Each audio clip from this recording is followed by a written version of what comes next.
Hello, so welcome to DCA.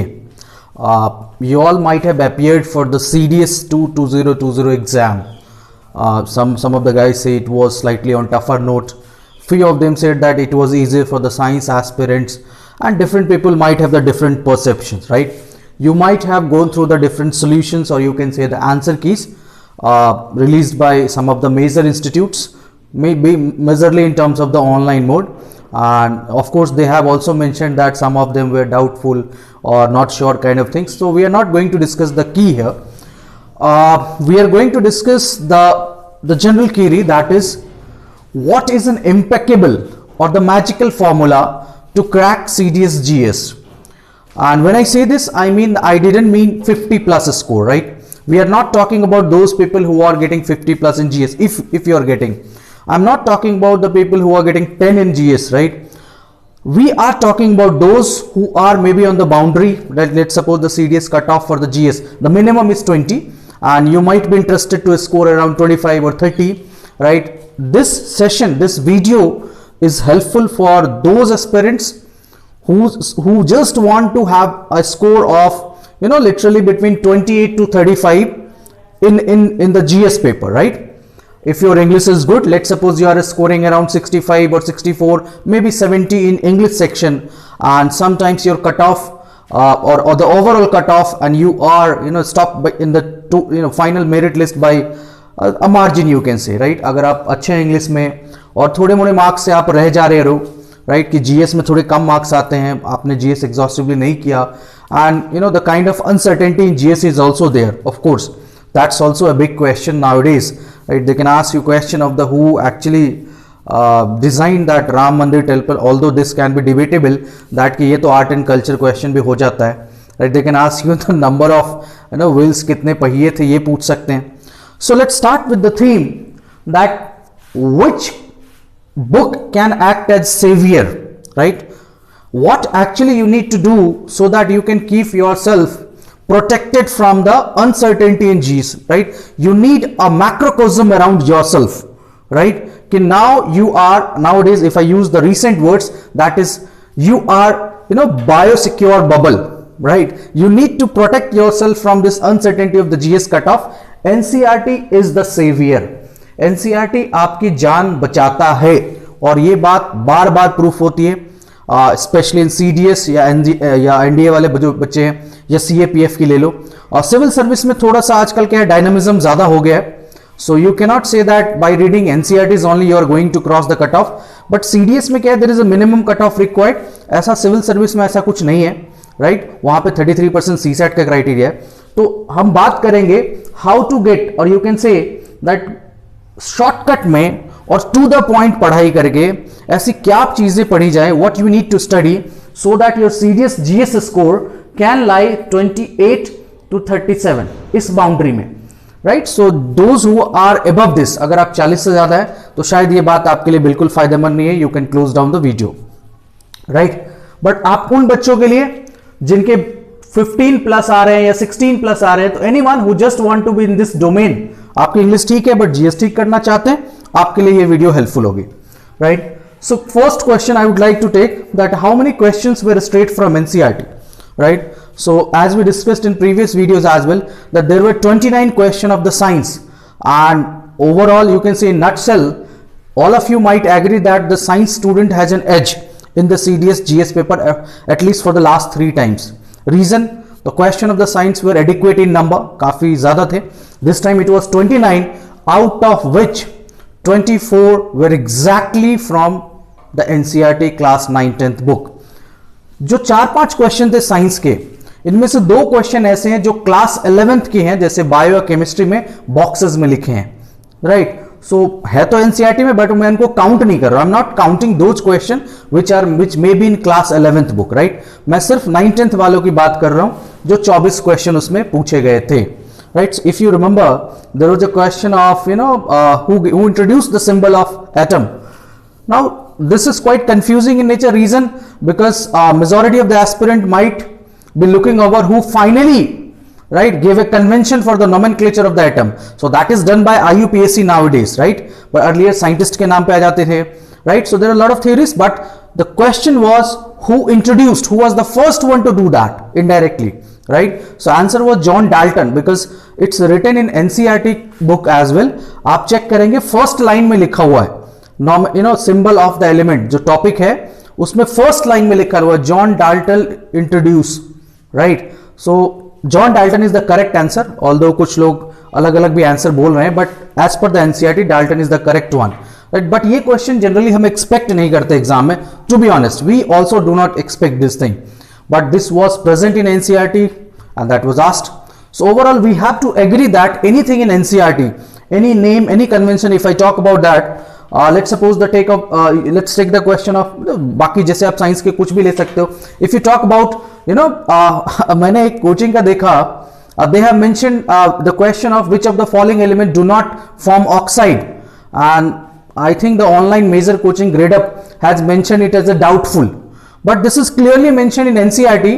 Check the page, metals and non metal का आप 8th page cheque करो, उसमें लिखा हुआ है that silver and gold do not form oxide, because एक तो लिस्ट रिएक्टिव है, बाय डिफॉल्ट होना भी चाहिए, बट उसने it's grade up is a big major form actually, that's why I have to check the NCERT as well कि भाई वो क्या लिखता है वो भी देख लें.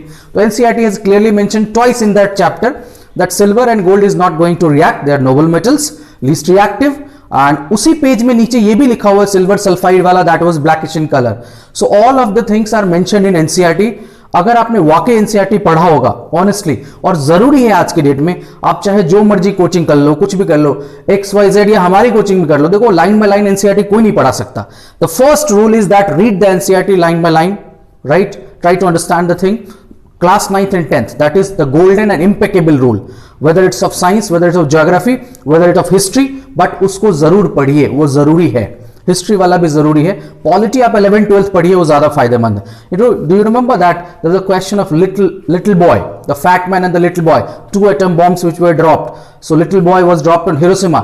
This actually fact is mentioned in NCERT, the chapter named Cold War. आप उसको 3rd पेज पे देखो, वहां नीचे पूरा डिटेल में लिखा हुआ है, right? So 2 bombs which were dropped, name is given. In fact ये हर किताब में है, वैसे आपको लूसेंट में भी मिल जाएगा. But NCERT has also mentioned that. If you remember the history question of the Sapta Kranti, the 7 revolution, that is mentioned in NCERT, and this question might have been easy for those who belongs to the Bihar and UP region, because the train named Sapta Kranti Express goes there, right? So Ram Manohar Lohia ji का है, the 7 resolutions which he has taken, 5 थे, 2 extra add किया था, तो सप्त क्रांति उसका नाम था. NCERT ने लिखा, जो चैप्टर है ना इक्वलिटी वाला, उसमें डिटेल में पढ़ना 12th वाले में, उसमें लिखा हुआ है बॉक्सेस में clearly mention, right? And if you talk about Al-Biruni, Persian language, that is a part of NCERT. Pick out B.N. Rao, that is NCERT question. Polity में एनसीईआरटी से है, right? And this question was earlier asked in NDA as well. आज से 2 साल पहले यही question same answer के साथ एनडीए में पूछा गया था, right? So this are some of the proof which tell you that NCERT is the only key, right? अगर आप इतने क्वेश्चन, लेट सपोज ओवरऑल मैं बात करूं, एक रफ आइडिया दे रहा हूं, because we are still counting upon the other ones, ढूंढने में टाइम लगता है थोड़ा सा, but still I can claim you that कि minimum 46 out of the total, because अभी और ढूंढना बाकी है, right? Out of 120 were present in NCERT, right?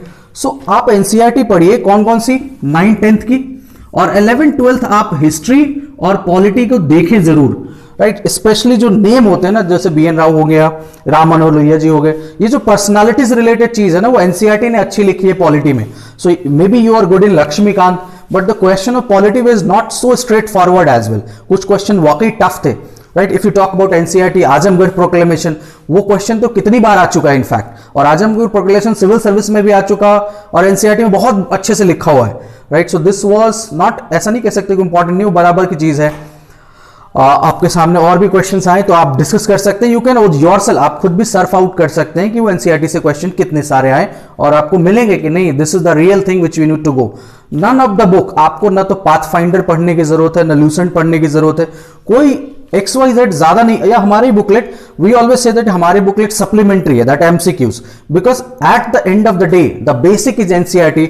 उससे बेहतर और उससे अच्छा तो ना हम लिख सकते ना कोई कोचिंग लिख सकती. And if somebody says that कि कोई 40-50 दिन में आपको पूरा CDS की तैयारी करा देगा, that is a complete lie.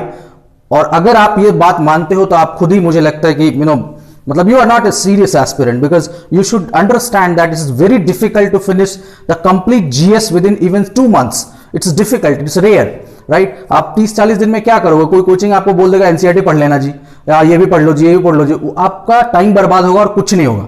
Straight forward rule, the magical and which I say the impeccable rule is to NCERT आप फॉलो कीजिए, साथ के साथ करंट अफेयर कीजिए. Although current affair questions might be weird for some people as well, right? जैसे कि आप वो शकुंतला देवी में किसने रोल किया, if you have gone through the social media, आप कभी स्क्रॉल करते हो तो शायद आपको विद्या बालन की फोटो डायलॉग्स दिख जाते थे. मुझे तो काफी बार दिखे थे अमेजन पे जो है, बट जो लोग शायद सोशल मीडिया पे नहीं होंगे उनको पता नहीं लगा होगा मे बी, राइट? तो ये समटाइम्स कुछ ऑड वन आउट होते हैं, but you don't need to worry, there are lot of things which might be weird for the other guys as well, right? So आप इन दोनों पोर्शन पे अगर आप ध्यान दे लें, राइट? करंट अफेयर्स भी डेली आप करना बड़ा मुश्किल है actually. It is not going to help out कि डे बाय डे आप नोट रखें, आप वीकली भी रखेंगे या मंथली भी रखिए तो भी आपका काम चल जाता है, right? So that's why I say that कि अगर आप कोई कोचिंग ना भी ज्वाइन करें, और इनफैक्ट 30-40 दिन में कोई कोचिंग हेल्पफुल है भी नहीं, right? So don't join any coaching. आप एनसीईआरटी करें ईमानदारी से, राइट? टेक्स्ट पढ़ें, कुछ प्रैक्टिस नोट्स बनाएं, क्वेश्चंस करें, और मे बी करंट अफेयर्स थोड़ा बहुत फॉलो कर लें. आप खुद से भी कर सकते हैं, या कोई भी मेजर पोर्टल है आप उसको भी फॉलो कर सकते हैं, या डीसीए की बुक भी ले सकते हैं लास्ट में. Ultimately nobody is sure what is going to be asked, right? So this is going to definitely help you out to score 28 और 37 के बीच में आपका मार्क्स हरदम होगा. आप इतनी चीजें पढ़ के लास्ट 3-4 साल के जो भी पेपर है आप ट्राई कीजिए, आपको इतना जरूर लगेगा कि you are crossing the cut off. That means you are beyond the average candidates, right? जो एक एवरेज स्कोर होता है, let's suppose this time the average GS score might be around 27 to 28, but if you are above that, that means कि आप GS में बाकी बच्चों से थोड़े बेहतर हो. अब वाकई अगर आप इंग्लिश को एक साइड में फिक्स कर दो, x plus y is constant, if you fix the English that is x, कि okay I am now good enough in 26, good enough with 62 और 63 plus in English, this is definitely going to help you out to cross the ultimate cutoff of the CDS, especially for the OTA, because overall OTA cutoff थोड़ा ज्यादा हो जाता है. Maths in general is easier, and मुझे लगता है कि ज्यादातर बच्चे मैथ्स में 50 प्लस कर ही लेते हैं. If you have any doubts about this and still you want to have a good discussion on these things, right, you can always reach out as our, the office number 7710548960. We have the Instagram page as well, which you can follow, in fact, for the recent updates. And those students who are looking out ki what actually we can offer, we are coming out with the NCERT course for DC and CDS exam, right? We'll have around 2 months of NCERT course chapter wise. Chapter 1 discussion test, right? इस type के courses हैं जो अभी आपको एक दिन के अंदर वीडियो में डिस्कशन में मिल जाएगा. So hope this might help you out to fix out your strategies to crack the CDS GS section, right? So that you are not uncomfortable after the GS paper. Thank you. All the best.